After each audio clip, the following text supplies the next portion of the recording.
창세기 28장인데 10절부터 15절까지만 창세기 28장 전체를 좀 살펴볼 건데 10절에서 15절까지만 우리 함께 읽도록 하겠습니다. 창세기입니다. 창세기 10절부터 15절까지 우리 함께 읽겠습니다. 시작. 야곱이 브엘세바엘에서 떠나 하란으로 향하여 가더니 한 곳에 이르러는 해가 진치라. 거기에 유숙하려고 그곳에 한 돌을 가져다가 베개로 삼고 거기 누워 자더니 꿈에 본즉 사닥다리가 땅 위에 서 있는데 그 꼭대기가 하늘에 닿았고 또 본즉 하나님의 사자들이 그 위에서 오르락내리락 하고 또 본즉 여호와께서 그 위에 서서 이르시되 나는 여호와니 너의 조부 아브라함의 하나님이요 이삭의 하나님이라. 내가 누워 있는 땅을 내가 너와 내 자손에게 주리니 내 자손이 땅이 티끌같이 되어 내가 서쪽과 동쪽과 북쪽과 남쪽으로 퍼져 나갈 것이며 땅의 모든 족속이 너와 함께로 말미암아 복을 받으리라. 내가 너와 함께 있어 내가 어디로 가든지 너를 지키며 너를 이끌어 이 땅으로 돌아오게 할지니라. 내가 내게 허락한 것을 다 이루기까지 너를 떠나지 아니하리라 하신지라. 아멘. 우리는 창세기 말씀을 쭉 보고 있습니다. 지난주에는 이제 이삭이 야곱에게 복을 주는 장면에서 약간 이제 이삭의 가족들이 전체적으로 이제 이상했던 좀 그런 장면을 살펴봤습니다. 원래 사실 여호와 하나님께서 이삭을 통하여서 야곱에게 복을 내리시는 게 아주 그냥 여호와께서 계획된 일인데 그걸 하기 위해서 그 이삭과 야곱과 리브가와 에서가 여러 가지 일을 하는 장면이 지난주에 있었습니다. 이삭은 여호와의 말씀을 기억하지 못하고 에서가 주는 고기가 좋아서 에서에게 축복을 내리려고 하고 리브가는 이 이야기를 듣고 자신이 사랑하는 아들 야곱이 그 축복을 받기를 바래서 야곱과 함께 이제 꾀를 내서 그 복을 빼앗아 거짓으로 빼앗으려고 하죠. 그래서 염소를 잡아다가 엄마가 고기를 해주고 염소털을 몸에 바르고 열심을 다해서 아버지를 속여 그 복을 받게 되는 일이 벌어집니다. 그리고 마지막으로 에서는 사실 본인이 받아야 될 복이 아님에도 불구하고 본인 것을 빼앗겼느냐 여기고 동생인 야곱을 죽이려 하는 마음을 갖게 되는 거예요. 결론적으로는 여호와 하나님의 언약을 기억하지 못하고 나쁜 결과들만 껴안게 되는 것이죠. 리브가는 사랑하는 아들을 20년 가까이 못 보게 되고 야곱도 도망자 신세로 전락하게 되고 그리고 에서는 자신에게 주어진 복도 아닌 것을 가지고 복수심에 불타는 생활을 하게 되고 영이 죽은 거죠 거의. 이삭은 두 아들 모두를 잃게 되는 불행이 시작됩니다. 오늘은 지난주 말씀에 약간 연속성상에 있는 말씀이에요. 조금 내용이 이어집니다. 그래서 지난주 말씀을 좀 더 살펴보면서 이어가려고 하는 거고요. 긴밀하게 연결되어 있는 본문이기도 하고 또한 오늘 본문이 창세기에서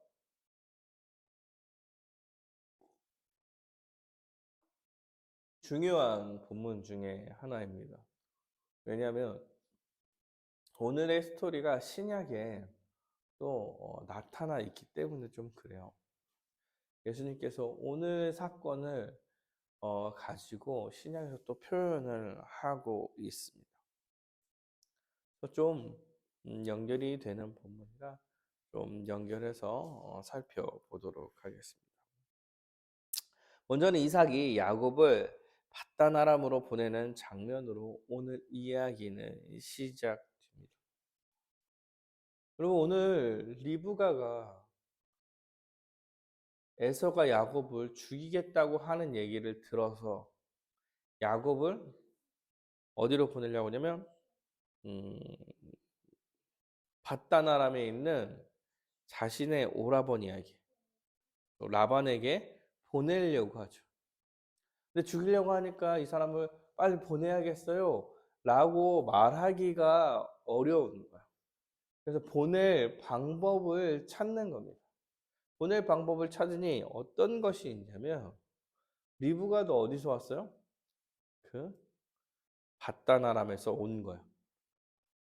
아브라함이 종을 보내서 그 리브가를 데리고 오죠.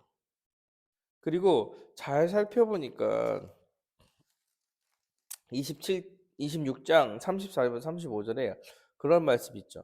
에서가 40생의 헷 족속 브리엘의 딸 유딧과 헷 족속 엘론의 딸 바스맛을 아내로 맞이하였더니 그들이 이삭과 리브가의 마음에 근심이 되었다.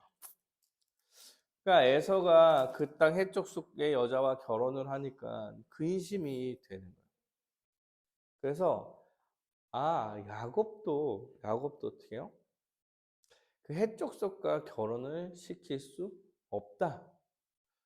그래서 이제 야곱을 paddan 아람으로 보내서 자기 아내를 삼을 사람을 데리고 오게 하자라고 이삭에게 이야기하죠.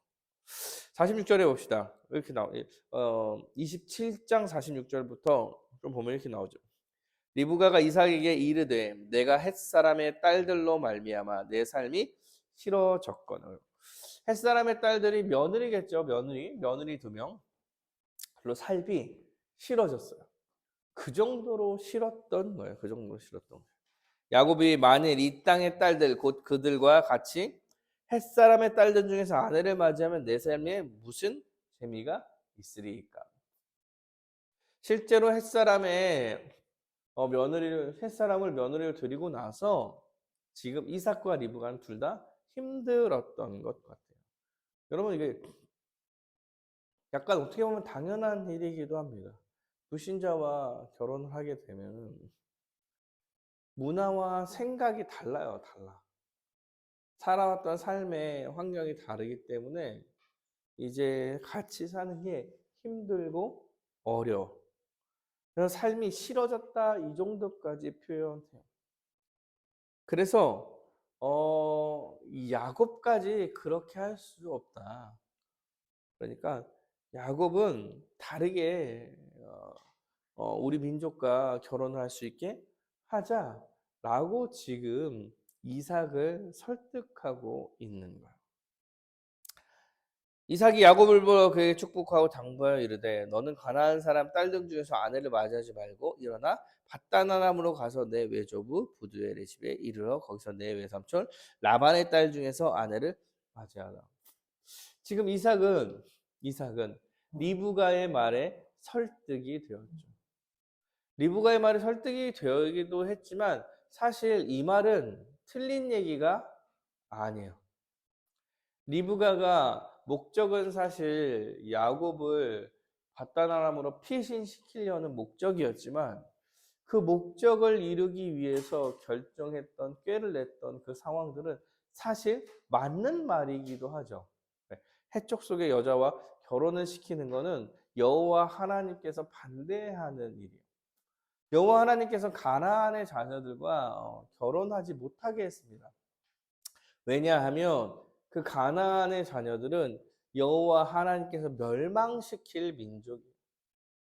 지금 때가 차지 않았기 때문에 멸망되지 않았을 뿐이고 언제 멸망하냐면 여호수아 시대 때 이제 출애굽하고 여호수아로 들어갈 때 그 가나안 땅의 사람들의 죄가 아주 극심해서 그들 전체를 멸하는 전면 전쟁을 하게 돼서 그때 멸하게 될 민족이므로 여호와 하나님께서 특별히 가나안을 약속의 땅으로 허락하셨지만 그 안에 있는 누구와도 같이 결혼을 한다던가 하며 살아가기를 원하지 않으셨어요. 그러므로 사실 이 말은 어떻게 보면 되게 맞는 이야기죠. 그래서 이삭은 이 말에 설득이 됩니다. 조금씩 그래서 정상을 찾아가는 느낌이에요. 느낌은.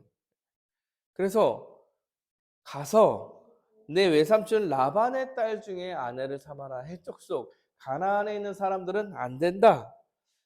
전능하신 하나님 내게 복을 주시어 내가 생육하고 번성하게 하여 내가 여러 족속을 이루게 하고 아브라함에게 허락한 복을 내게 주시되 너와 함께 내 자손에게도 주사 하나님이 아브라함에게 주신 땅 곧 내가 거류하는 땅을 내가 차지하게 하시기를 원하노라. 지금 복을 내리죠. 전능하신 하나님이 내게 복을 주시어 생육하고 번성하게 하여. 이거 하나님께서 창조 때 언약으로 주신 거. 노아 때 보존 언약으로 다시 주신 거. 그리고 아브라함에게 주신 땅, 아브라함의 약속을 네가 받게 될 거야. 그래서 이 가나안 땅, 이 땅을 너가 차지하게 될 거야. 이렇게 얘기해. 이에 이삭이 야곱을 보내매 그가 밧단 아람으로 가서 라반에게 이르렀으니 라반은 아람 사람 부두엘의 아들이요 야곱과 에서의 어머니 리브가의 오람이더라. 갔다라고 얘기를 하는데 아직 가기 전까지의 또 여러 얘기들이 나타납니다.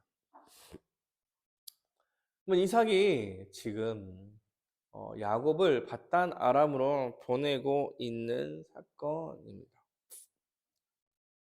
어떻게 보면은 리브가의 꾀이고 어떻게 보면은 사실 이거는 맞는 이야기고 하나님의 말씀에 순종하려는 행동이에요. 이삭이 그 얘기를 들었을 때 이삭의 선택은 여호와 하나님 말씀에 순종하려는 선택이었고 리브가는 야곱을 피신시키려는 선택이었습니다. 근데 이 선택이 쉬운 선택은 아니었어요. 이삭이 야곱을 보내는 거 이거는 쉬운 선택이 아닙니다. 밧단 아람까지 한 1000km 정도 돼요. 1000km 정도. 보내는데 1000km 정도 되는 거예요. 사랑하는 여러분, 꼭 야곱을 보내야 합니까? 아니죠. 왜? 이전에 아브라함은 어떻게 했어요? 종을 보냈어요. 종을 보내서 여자를 데리고 와도 되는 일이에요. 그럼에도 불구하고 1000km가 넘는 여행을 사실 야곱 혼자 보내게 되는 거예요. 그러니까 이 어려운 선택을 사실은 이삭은 하게 되는 거고 야곱은 그 말에 순종하게 가게 되는 거고. 야곱이 순종한 이유는 이삭의 말이기 때문이기도 하지만 에서가 자기를 죽이려고 하기 때문이기도 해요. 리브가는 이 야곱을 보내는 거는 뭐 야곱이 해적 속의 아내를 얻기를 원하지 않은 것도 있겠지만 에서로부터 도망을 치게 하려는 의도가 있기도 합니다. 이 여행은 뭐 어떻게 보면은 부정적으로는 야곱의 잘못으로 인한 도망이고 긍정적으로는 하나님의 뜻에 순종하려는 그래서 아내를 찾는 여정이기도 한 것입니다.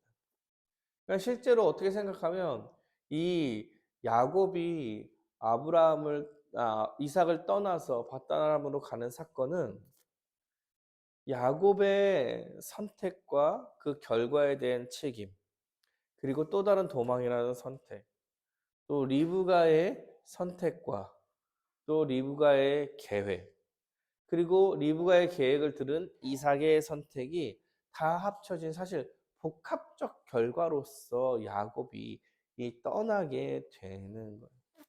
그리고 야곱이 그 가나안 땅을 떠나게 되면서 이 야곱으로부터의 이제 스토리는 아주 흥미진진하게 진행이 됩니다.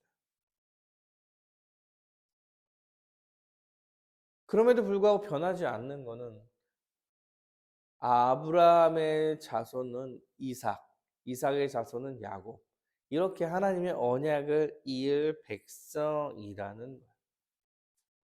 인생이라는 것이 이렇게 복잡하게 여러 가지 선택이 엮여서 진행이 되는 겁니다. 사랑하는 여러분, 우리의 삶이라는 것도 사실 이거와 비슷합니다. 비슷해요. 여호와 하나님께서 세상을 창조하실 때 일반적 규칙과 법칙과 원리를 만들었어요. 해가 뜨고 해가 지고 아침이 되고 저녁이 되고 봄이 오고 여름이 오고 가을이 오고 겨울이 오고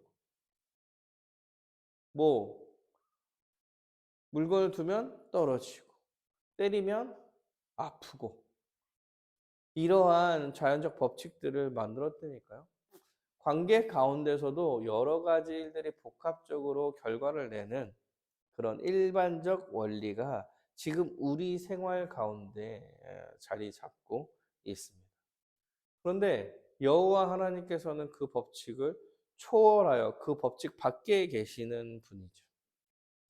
여호와 하나님께서는 자신의 계획을 이루기 위해서 그 법을 그 법칙을 초월한 일을 행하시며 자신의 백성을 이끌어 가십니다.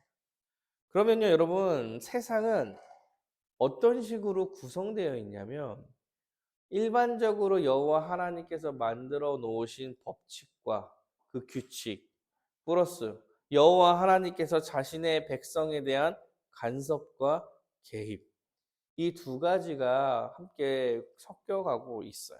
일반적 규칙과 법칙은 하나님이 다루시는 게 아니야? 아니요. 이것도 하나님께서 만드신 거기 때문에 다 하나님께서 다루시는 거야.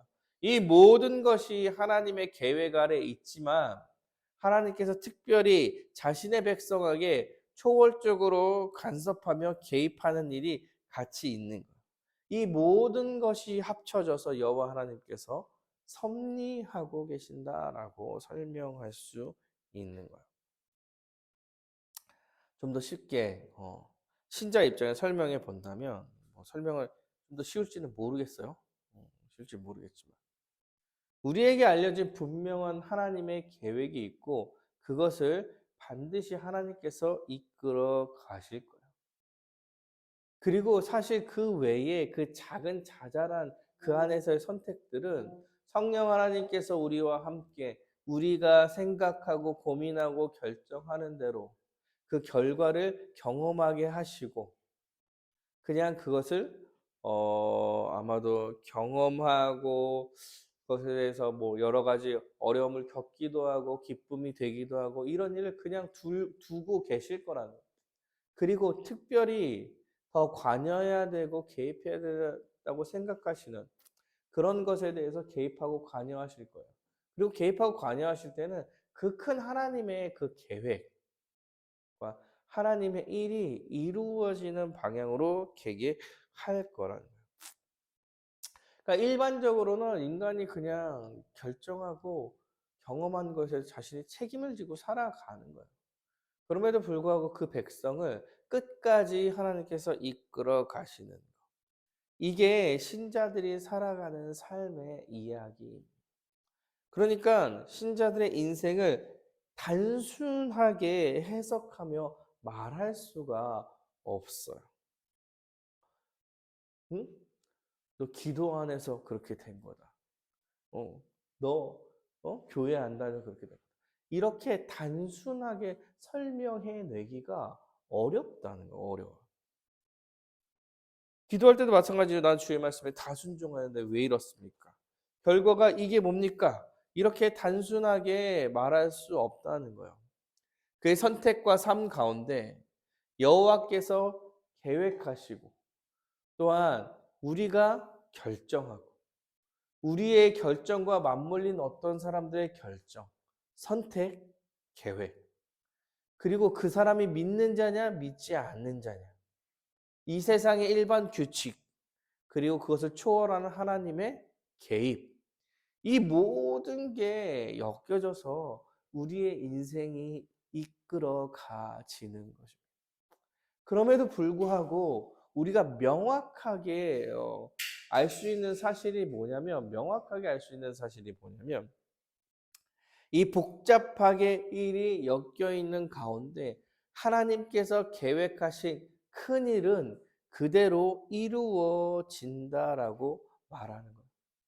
하나님께서 하나님의 백성을 예수 그리스도의 십자가의 은혜로 부르시고 그 부름받은 백성에게 교회라는 복을 허락하시고 신자로서의 복을 허락하시고 그를 놓지 않고 끝까지 붙들어서 여호와 하나님께서 예수님께서 다시 오실 그날에 완성된 하나님 나라에 들어가게 하실 거라는 명확한 사실이 변하지 않고 이루어질 거라는 거예요. 이게 아주 명확한 사실이고 그 안에 인생들은 여러 개로 펼쳐 나가지게 될 거예요. 그러면 우리는 어떻게 살 거냐? 우리는 어떻게 살 거냐? 라고 이야기할 때 이러한 확실한 믿음을 그냥 붙잡고 살아가는 거예요. 그리고 그 나머지는 신자로서 마땅하게 어떻게 살까 내가 고민하고 살아가는 것이죠. 하나님, 제가 이걸 할까요? 저걸 할까요? 하나님이 응답하시는 대로 제가 나가겠습니다. 이렇게 얘기하면 하나님께서 네 맘대로 해라 이렇게 할 수도 있어요. 네 맘대로 해라. A를 하든 B를 하든. 성령 하나님께서 우리와 함께 해 나가실 거예요. 그리고 넘어가. 그래서 인생을 그렇게 가서 돌이켜보면 아마 그런 생각을 하게 될 거죠. 아, 주님께서 여기까지 우리를 이끌어 오셨구나. 이러한 것이 신자의 삶입니다. 그래서 우리는 여호와 하나님의 말씀에 근거한 아주 명확한 사실, 하나님께서 계획하시고 이루시겠다는 그 구원의 역사를 붙잡고 살아가는 것. 이런 모습이 사실 이삭과 지금 야곱에게 나타난 거죠. 그들이 어떠한 거는 신자로서의 선택을 한 거고, 어떠한 것은 불신자 같은 이야기를 한 거고, 그게 복합적으로 이루어져서 야곱을 바단 아람으로 보내게 되는 거죠. 이런 일이 일어나고 그 일을 통해 또 더 많은 일이 일어나게 되는 겁니다. 다음 장면으로 넘어가면 다음 장면은 좀 웃깁니다. 재밌어요. 볼까요? 6절부터 9절인데요. 에서가 본즉 이삭이 야곱에게 축복하고 그를 바단 아람으로 보내어 거기서 아내를 맞이하게 하였고 또 그에게 축복하고 명하기로 너는 가나안 사람 딸 등 중에서 아내를 맞이하지 말라 하였고 또 야곱이 부모의 명을 따라 바단 아람으로 갔으며 에서가 또 본즉 지금 에서가 이삭이 야곱에게 축복하고 햇사람과 결혼하지 말고 지금 바단 아람으로 가서 그쪽에서 아내를 맞이해라라고 이야기하고 축복하는 장면을 에서가 본 거예요. 에서가 뭘 느꼈어요? 에서가 내가 지금 핵족속 딸이랑 결혼해가지고 지금 이 상황이 난 거구나. 그래서 에서가 또 본즉 가나안 사람의 딸들이 그의 아버지 이삭을 기쁘게 하지 못하는지라. 이제 에서가 뭘 하냐면 이미 아내가 2명이 있는데도 불구하고 핵족속이 아닌 아내를 얻으려고 누구한테 가냐면 그걸 가도 이스마엘에게 가요. 이스마엘. 여러분 이스마엘은 대표적인 누구요? 여호와 하나님의 언약 밖에 있는 아주 대표적인 사람이 이스마엘이죠. 이스마엘. 이스마엘에게 가서 또 결혼을 하게 돼요. 아내를 한 명 더 맞이하게 돼요. 목적이 아주 분명합니다. 왜요? 아버지가 응? 아버지가 아버지 이삭이 야곱을 헷 족속에게 결혼 못하게 하려고 이게 보내면서 축복하시네. 아, 지금 내가 헷 족속의 여자랑 결혼해서 그렇게 된 거구나. 아, 그럼 내가 복을 받으려면 같은 민족이랑 해야지. 그리고 이스마엘에게 가. 이스마엘. 복을 받기 위한 결정. 아주 심히 사실 고민했겠죠. 고민해서 간 게 이스마엘. 결과를 취하기 위하여 여호와의 말씀을 사실 이용한 꼴이 되는 거예요. 여러분 메인 아이디어는 약간 아니지만 약간 곁다리 적용을 좀 해본다면 여러분 이런 것들이 어떤 거냐면 여호와의 말씀에 순종하는 듯 보이나 결과를 취하기 위해서 다른 것을 좀 하는 거죠. 우리가 뭐 살아갈 때 뭐 대표적으로 이거 되게 진짜 막 비슷하다고 얘기하면 간증 같은 거 있죠, 간증. 어떤 분이 간증을 은혜롭게 하면 아, 나도 저렇게 해야지. 그래서 복을 받아야지. 사랑하는 여러분, 간증에 이런 결과를 낸다면 그 간증은 실패입니다. 실패. 간증이라는 거는 그런 역할을 하는 게 아니죠. 어떤 사람이 은혜로 하나님과의 관계 가운데서의 간증을 하면 아, 하나님은 이런 분이시구나. 정말 하나님은 은혜를 주시는 분이구나. 하나님은 살아 역사하시는 분이다. 라고 믿음을 가지고 나아가는 것. 그 정도까지예요. 그 정도까지. 저 사람이랑 똑같이 해서 내가 복을 받아야지. 그럼 진짜 똑같이 할까요? 여러분, 그래서 우리나라에서 그 많은 분들이 그런 거죠. 누가 기도하던 자리. 산기도. 그래서 뭐 어떤 목사님이 기도하던 자리네. 그 사람이 뭐 거기서 뭐 나무를 뽑았네. 막 이런 얘기들이 사실 이런 거에 기반한 이야기들이죠. 어. 그러니까 결과를 내려고 따라하는 듯한 그런 모습. 이런 모습을 나타냄으로써 반대적인 것을 좀 더 보여주는 거예요. 그리고 사실은 오늘의 본문의 본격적인 하이라이트는 10절부터의 스토리입니다. 10절부터의 이야기입니다. 10절부터 이야기이죠. 이제 야곱이 브엘세바로 떠나 하란으로 향해 가더니 브엘세바에서 하란으로 가지. 지금 바단 아람으로 가는 그 길 가운데 벌어진 여러 가지 일들을 지금 다루고 있는 거예요. 야곱이 바단 아람으로 가는 그 길에 1000km 정도라고 말씀드렸죠. 여기는 아마 루스 성이에요. 그러니까 한 3, 400km 정도 된다고 해요. 3, 400km.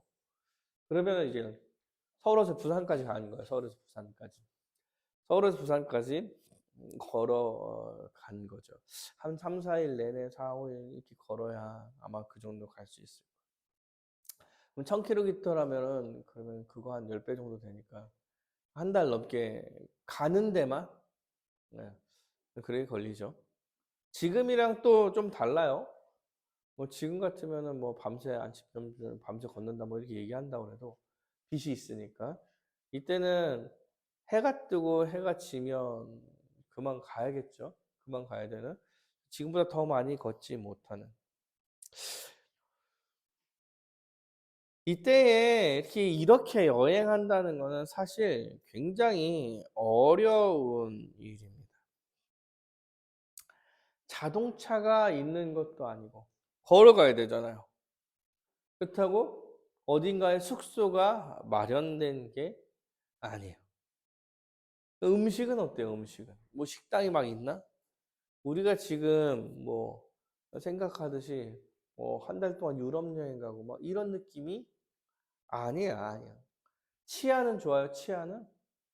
치안이 좋다는 얘기는 그래도 나라가 운용될 때인데 사실 이때는 족장사야, 족장사. 이 루스성에 들어가면 자기는 이방인이고 자기는 어떻게 될지 몰라요. 법이 있잖아요. 성에 법이 있어요. 근데 어떤 사람이 외부인이 왔어. 그 사람은 그 법 안에 들어와 있지 않은 사람이기 때문에 죽여도 상관이 없어요. 죽이고 돈을 다 뺏는다 하더라도 큰 문제가 되지 않아. 그럼 그 성 안에 어떠한 사람들이 살아가는지 모르면 들어갈 수가 없는. 여러분 지금 야곱이 바다나람으로 이동해서 걸어가는 그 길은 매우 위험한 길입니다. 목숨을 걸어서 가는 그 길이죠. 치안이 보장되지 않은 상황이에요. 11절에 이렇게 한 곳에 이르러 해가 진지라 해가 져서 거기에서 유숙하려고 그곳에서 한 돌을 가져다가 베개로 삼고 거기 누워 자전이. 그러니까 가다가 밤이 돼서 잘 때가 돼서 돌을 가지고 와서 거기서 누워서 자는 거예요. 거기서 누워서 자는 거예요.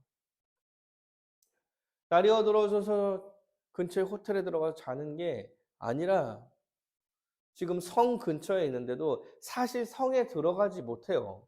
성에 들어가지 못하고 치안 때문에 거기서 잠을 자는 거예요. 아직도 남은 길이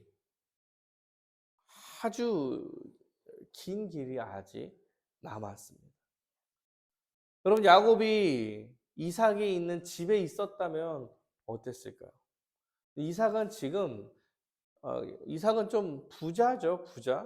그 정도의 부자인 거예요. 족장사에서 족장이 되는 거예요. 아브라함 때부터 사실 그 성을 나오면서 재산 축적을 좀 했잖아요. 이삭도 잘못했지만 그 성 나오면서 돈을 많이 벌었잖아요. 예. 풍년을 많이 겪고. 예. 지금 야곱이 이삭의 집에 있었으면 아주 풍요롭고 아주 안전하고 평안하게 삶을 살 수 있었을 텐데 지금은 목숨을 걸어서 아무것도 없는 상태로 바단 아람으로 가고 있는 상황이 된 거예요. 아버지를 속이고 복을 받는 바람에 목숨을 걸어서 1000km나 되는 먼 길을 걸어가야 되는 도망자 신세가 되어 있는 겁니다. 함께 가는 사람도 없고 돈도 없습니다. 야곱이 그 바다나람에 도착해서 그 라반을 만났을 때 라반에게 줄 게 없어요, 줄 게. 그러니까 혼자 가고 줄 게 없고 외롭고 힘든 여정을 시작한 거예요. 아무도 없습니다. 아무것도 없다고 느끼고 지금 돌을 베개로 가는 길에 잠이 들었어요. 성경에 나오지 않았지만 매일 밤을 눈물을 흘리며 지냈을지도 몰라요. 이럴 때에 그 꿈에 여호와 하나님께서 나타나신 거예요. 이렇게 해야죠. 꿈에 본즉 사닥다리가 땅 위에 있는데 땅 위에 다리가 하나 있어요. 꿈에서 봤는데 꼭대기가 하늘에 닿아 있습니다. 본즉 하나님의 사자들이 그 위에서 오르락내리락 해요. 다리가 이렇게 하늘과 땅을 이어 있고 하나님의 사자들이 오르락내리락 오르락내리락 오르락내리락 하고 있어요. 또 본즉 여호와께서 그 위에 있대. 하늘에 하나님께서 계시고 다리가 있고 하나님의 사자들이 왔다 갔다 거리고 계시는 거예요. 그러면서 말씀하십니다. 그러면서 야곱에게 말씀하세요. 이르시되 나는 여호와니 너의 조부 아브라함의 하나님이요 또 이삭의 하나님이라. 아브라함의 하나님이요 이삭의 하나님이다. 지금 내가 너의 하나님이다 이렇게 이야기하고 있는 거죠. 언약에서 하나님 아브라함을 지켜낸 사람도 나고 이삭을 지켜낸 사람도 나요. 사실 이 이후에 나중에는 아브라함의 하나님, 이삭의 하나님, 야곱의 하나님 이렇게 얘기하죠. 나중에는. 그 언약의 하나님이다 이렇게 이야기하고 내가 누워있는 그 땅을 내가 너와 내 자손에게 줄 것이고 내 자손이 땅에 티끌같이 되어 서쪽과 동쪽과 북쪽과 남쪽으로 퍼져나가며 땅의 모든 족속이 너와 내 자손으로 말미암아 복을 받으리라. 여호와 하나님 그러니까 아브라함이 받았던 그 언약의 복을 그 언약에 대해서 다시 한번 확증해 주고 계시는 거예요. 그리고 얘기합니다. 내가 너와 함께 있어서 네가 어디로 가든지 너를 지키며 너를 이끌어 이 땅으로 돌아오게 할 거다. 왜요? 이 땅으로 왜 돌아와야 돼요? 이 땅이 여호와 하나님께서 약속하신 언약의 땅이기 때문에 네가 어디를 가든 언약 백성이기 때문에 내가 너와 함께하고 너를 지킬 것이며 네가 반드시 다시 하나님 나라로 돌아올 수 있도록 하나님께서 언약했던 그 땅으로 다시 돌아올 수 있도록 내가 끝까지 너를 지킬 거다 이렇게 이야기하고 있는 것입니다. 지금 야곱이요 아무도 없다고 생각하는 거예요. 집에 있으면 안락한 삶을 살 텐데 쫓겨나와서 도망치면서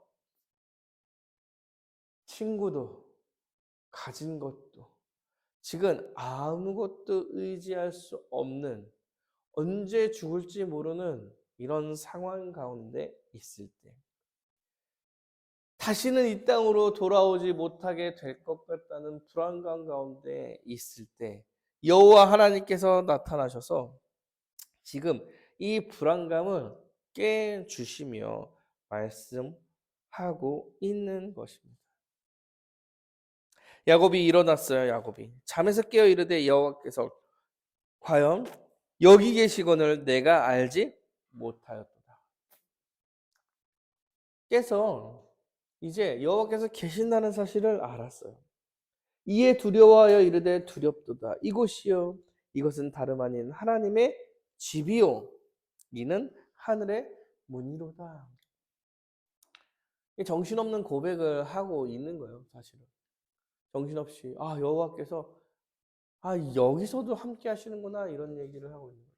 사실 이들의 인식 속에서는 지금 여호와는 어디에 계셔야 되면 가나안 땅에 있어야 돼요. 가나안. 왜요? 약속을 받은 백성인 이삭과 약속된 땅이 거기 있잖아. 그리고 나는 거기로부터 나왔기 때문에 나에게는 여호와 하나님께서 사실 지금 함께 한다는 생각을 가지지 못하고 홀로 외로이 나아가고 있다라고 생각할 때에 여호와 하나님께서 내가 너와 함께 있다. 언제나 함께 있다. 네가 반드시 돌아올 수 있게 해주겠다라고 그 언약에 대해서 다시 한번 확증하고 말씀해 주시는 겁니다. 지금 야곱은 깨닫게 되는 거죠. 깨닫게 되는 거.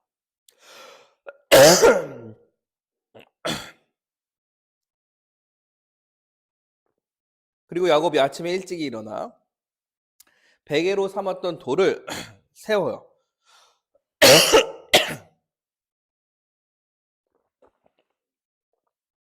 죄송합니다.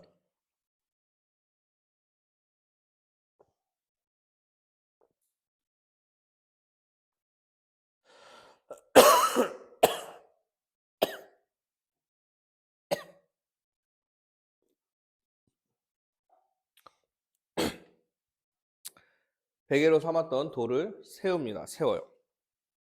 돌이 컸던 것 같아요. 거기다 기름을 붓고 그곳의 이름을 베델이다 이렇게 이야기합니다. 여러분 베델은요.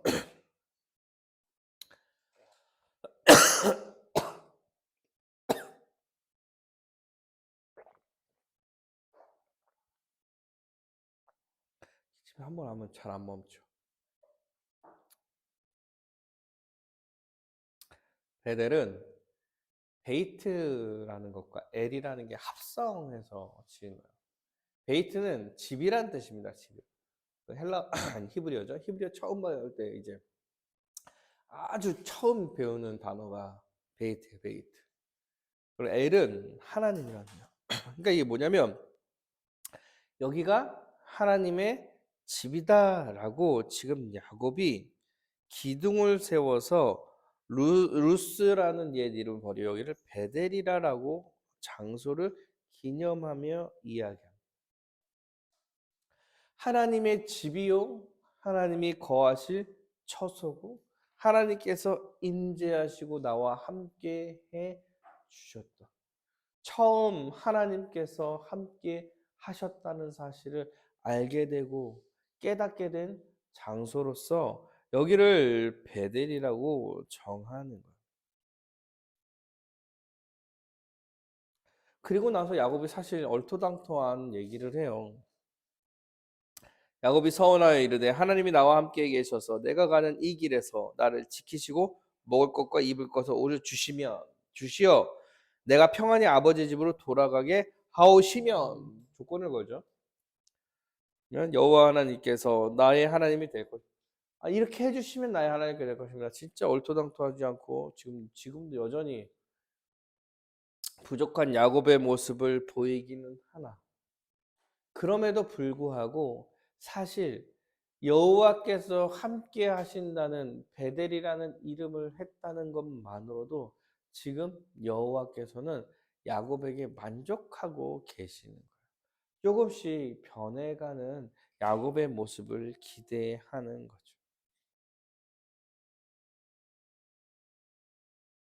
여호와 하나님께서 아브라함과 약속한 그 모든 것을 이루시며 야곱을 지키실 것을 약속하셨습니다. 그리고 이제 여러분 약속하신 걸로 끝나는 게 아니죠. 약속을 지켜가시며 야곱과 함께 하실 거예요. 야곱의 모습은 책망받을 일이 더 많아 보이는데도 그를 주님께서 부르시고 선택하시고 그에게 위로하실 것입니다.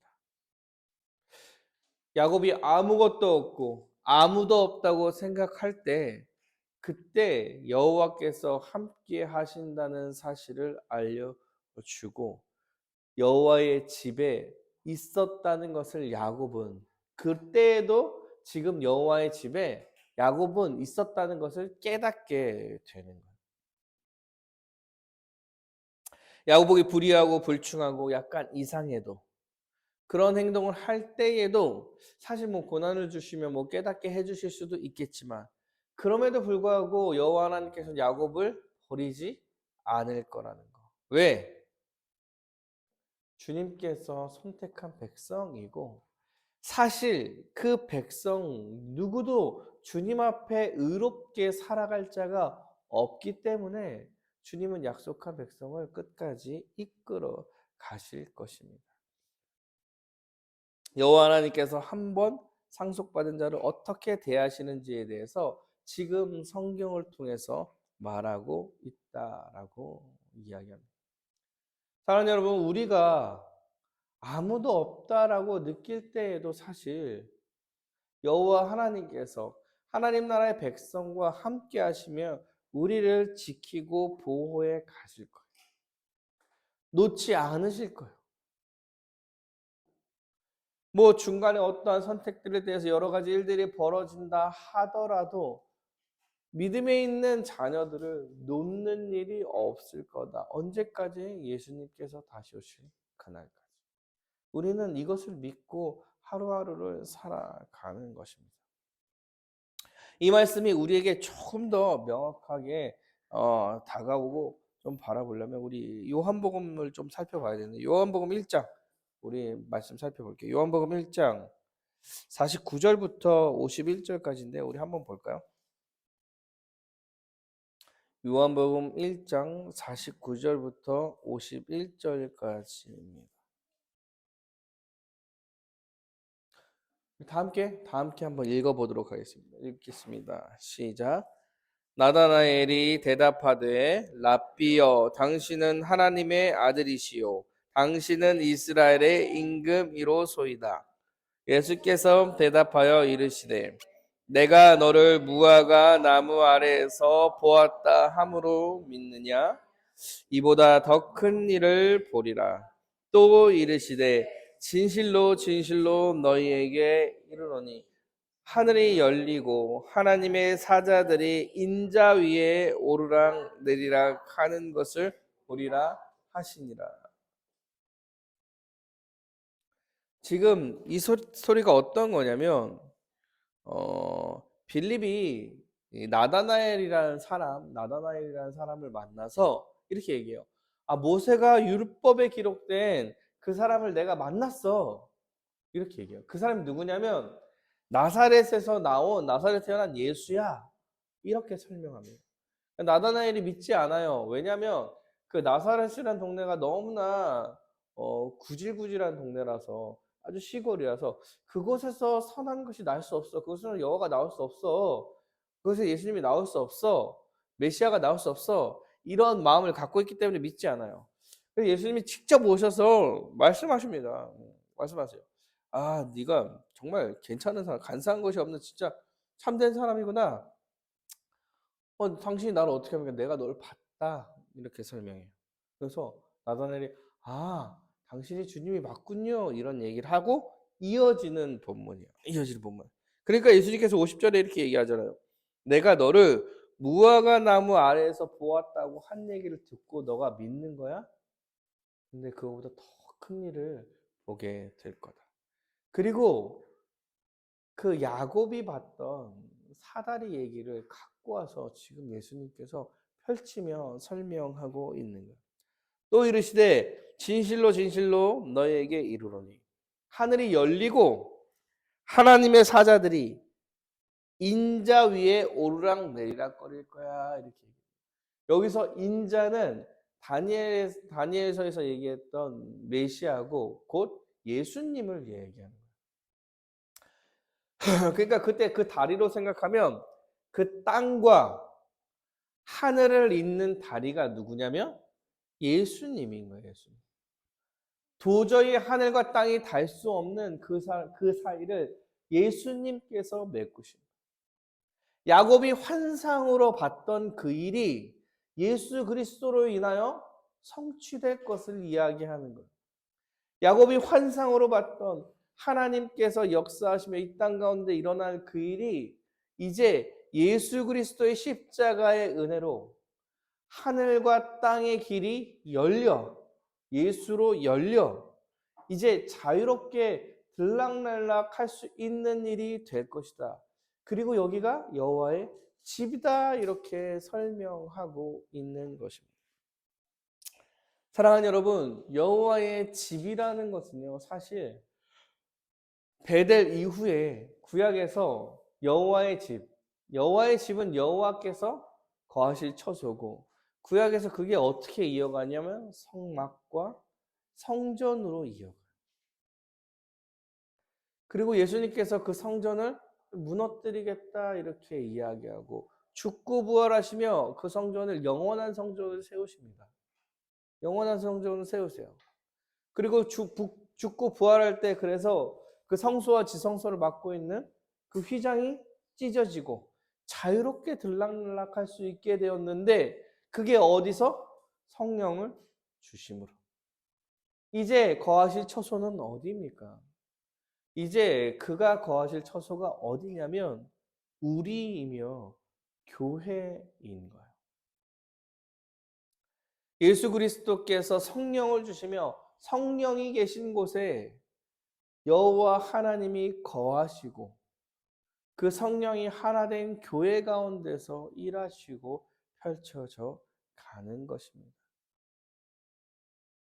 여호와 하나님께서 우리를 그리고 우리 교회를 예수 그리스도 십자가의 은혜로 거하시는 처소로 사용하신다는 말입니다. 결론. 우리는 예수 그리스도의 은혜로 성령을 받아 여호와 하나님께서 거하시는 처소인 교회가 되는 거예요. 여호와 하나님께서 우리의 우리가 어떠한 모습을 가진다 하더라도 이 처소 안에 거하셔서 여호와 하나님의 백성을 지키고 보호하시며 이끄시고 우리 삶에 개입하시고 계획하신 것을 반드시 이루어 나간다고 말하는 것입니다. 사랑하는 여러분, 우리의 믿음은 여기에 사실 방점이 찍혀 있습니다. 믿음으로 우리 가운데 여호와께서 거하시고 계신다는 사실을 확신하며 살아가는 거예요. 전능하신 하나님께서 그 처소를 우리 가운데 두고 계신다는 거예요. 그가 우리를 버리지 않을 것이라는 사실을 확실히 믿고 살아갈 수 있는 사람들이 우리이며 교회라는 것입니다. 우리가 세상을 살아가면서 아무것도 없다고 느낄 때, 내 주위에 정말 아무도 없다라고 느낄 때에도 여호와 하나님께서는 여러분과 함께 하시며 교회와 함께 하실 거예요. 힘들고 지치고 어려울 때에도 반드시 그 백성과 함께 하실 거며, 그 백성이 믿음을 버리지 않고 끝까지 주님 앞으로 올 수 있도록 개입하시고 영향을 주시며 우리와 함께 하실 거예요. 그래서 마지막까지 우리를 버리지 않고 하나님 나라로 인도하게 해 주실 것입니다. 사랑하는 여러분, 우리는 이 하나의 사실을 믿고 그 외의 모든 것을 우리가 기억하고 선택하면서 살아가는 거예요.